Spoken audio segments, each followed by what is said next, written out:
2024 সালের জুলাই মাসে সংগঠিত হওয়া বৈষম্য বিরোধী ছাত্র আন্দোলনের অন্যতম সমন্বয়ক মোহাম্মদ নাহিদ ইসলাম, তার পিতার নাম মোহাম্মদ বদরুল ইসলাম। তিনি পেশায় একজন শিক্ষক। শিক্ষকতার মতো মহান এই পেশায় থেকে তাকে দেখা যাচ্ছে ভয়ঙ্কর এক অপরাধ সংঘটিত করতে।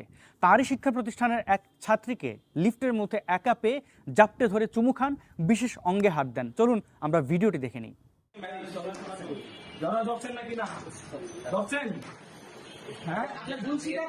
বিশ্বাস করলাম আমার ভুল হয়েছে, আমার ভুল। আপনি মিস করছেন কেন?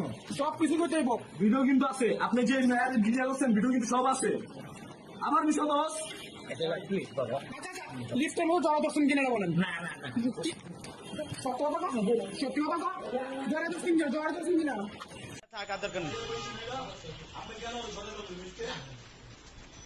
আচ্ছা থাক।